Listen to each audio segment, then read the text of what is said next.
প্রিয় মুসলিম ভাই ও বোনেরা, আপনি কি জানেন সপ্তাহের সবচাইতে বরকতময় দিন কোনটি?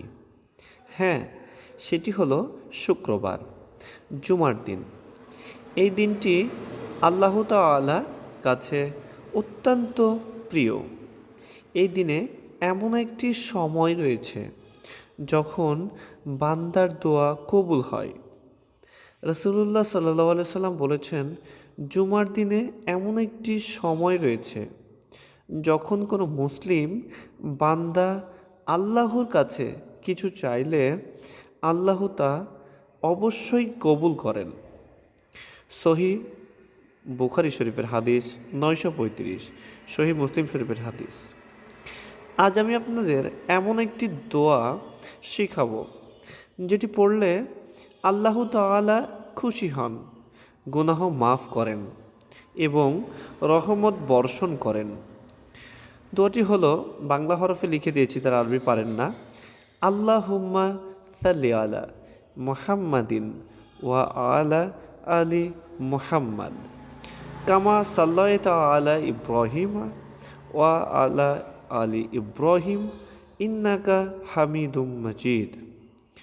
আল্লাহুম্মা বারিক আলা মুহাম্মাদিন ওয়া আলা আলি মুহাম্মাদ কামা বারাকতা আলা ইব্রাহিমা ওয়া আলা আলি ইব্রাহিম ইন্নাকা হামিদুম মাজিদ।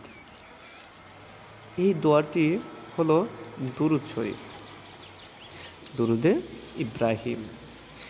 এর অর্থ হচ্ছে, হে আল্লাহ, আপনি মুহাম্মদ সাল্লাল্লাহু আলাইহি সাল্লাম এবং তার পরিবারের রহমত বর্ষণ করুন, যেমন আপনি ইব্রাহিম আলাইহিস সালাম ও তার পরিবারে রহমত বর্ষণ করেছেন।